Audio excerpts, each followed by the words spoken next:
Yo guys, I'm back in with another video, and this one is something that I haven't done in a while, talking about a projector. In today's video, I'm going to be reviewing the Weejector projector, and it's interesting, I always think that projectors are sort of the unspoken gem when it comes to just general tech. They're pretty fun, right? Like, it's one of those things that not necessarily that they're going to replace TVs, but once in a while, for the occasion, it's really worth having. And then what happens is that ends up throwing them in like a weird little mix where it's like, okay, they're not going to be replacing TVs, but are they really worth it to get in the long term if you don't plan to be using them like that? So this one, for example, it is 4K capable, but the bottom line is that projectors are just hit or miss when it comes to trying to watch them when there's any form of disturbance light or any other light there that is just going to take away from the picture quality. So for example, this one is 4K capable, but unfortunately it just doesn't perform that well, especially when there's any form of interfering light. So any light that could be coming through the windows or even like a normal lamp or anything like that, it's just going to make it look washed out and extremely difficult to read the letters. Nothing's really going to be legible. You have to like really squint hard just to be able to make out what exactly is going on the screen in front of you. And honestly, that's the big turn off about projectors, right? It's like, okay, you have to use them a certain specific setting, like the lighting has to be perfect and whatnot, and that's not the case exactly when it comes to television, right? You can just plug your, I hope, plug and play your television, whatever. Whereas with projectors, there's all these stipulations, and one of them being the fact that lighting does a big effect when it comes to just trying to view the projector at any angle.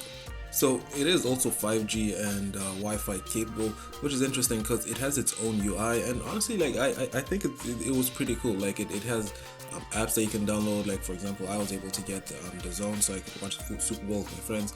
But besides that, like it actually has a pretty useful UI, and it doesn't get clustery and confusing, right? Like a lot of UIs, what makes them or breaks them is the fact that they just throw too much bloatware in there with stuff that you don't even need, the stuff that you don't want, and it just becomes reckless and boring because there's just too much getting thrown at you. But this one it's pretty simple to get used to. Like once you turn it on, it's almost like using an Android stick without having an Android stick. And the best part is that there pretty much isn't any limit to which apps you can download, so you can get the popular ones, of course, your Netflix, your YouTube's, and your Disney Plus, and those are definitely the big ones.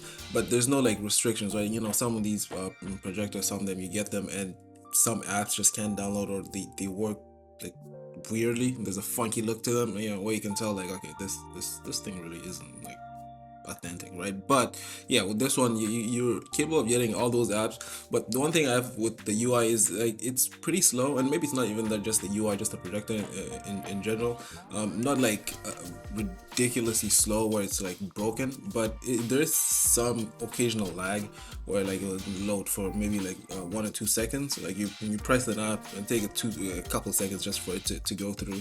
So it's the little things like that where, okay, maybe the processing unit isn't the best, but once the video starts playing, everything's fine. It's just navigating is what makes it a little difficult or a little iffy when it comes to using this projector. So I pretty much alluded to the fact that it might actually suck when it comes to any form of interfering light, but when it comes to like at least like dim lights or like lower light settings, the projector is actually pretty good. Like the image quality is much better, and then you see like what you get your worth when it comes to projectors, or specifically this one in general. Like it's more enjoyable, and the image quality is even much better. And then at that point, it makes you realize, okay, why some certain people really like and prefer to use projectors. Whether or not they're still like the main thing is, like it's beyond me, because you might need to get one of those that like has really good light projection, where even if you have interfering light, then the image quality is still going to be crisp and perfect. Now it has 4D and 4P correction, but maybe just call this laziness or whatever. But I kind of don't like the fact that it didn't have auto keystone correcting. So you can manually correct like the keystone yourself, but I had a projector recently that had auto keystoning, and that's really useful because it just does the work for you. But it's not like the biggest deal in the world, but I would have personally liked to see like auto keystoning in the projector itself. So the best thing about any device is versatility, so you are able to use it along with pretty much any device that you want to. So there is an HDMI port, so you can connect your computer or any device that you have, and as well as there's USB ports, so you can go ahead and connect TV sticks if you have some, which I don't know if that I'd go for that because it has its own UI, but I digress. Like if you have an Amazon TV stick, then why not? You can go for that. But then you can also connect your phones, either iPhone or Android. Now, the good thing about this projector is you can also put on a tripod if you have one. Projectors that have their own base, I tend to notice that a lot of times they don't allow you to do that. Like they just, let you put on a flat surface, and then at that point, like you have to resort to like old methods, right? Like using bucks and stuff to like change the angle. But I for me, being able to put a tripod on a projector is one up for me. So the projector for me is decent, it's recommendable. I'm not going to say it's something that's going to change your life, but the other two things that I know people always definitely look out for when it comes to projectors is definitely the fan noise and how good the built-in speakers. So the built-in speaker for this projector is actually pretty good. Like it's really good. I still recommend using a speaker or an external speaker if you have one, but just the speaker itself that's built into the projector is actually pretty decent. And when you use the speaker, you won't be able to hear the fan like that. And the fan itself, I'm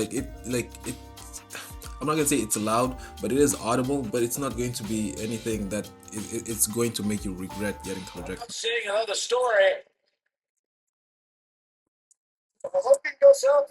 One hand's an incredible catch if it's true. That challenge flags out.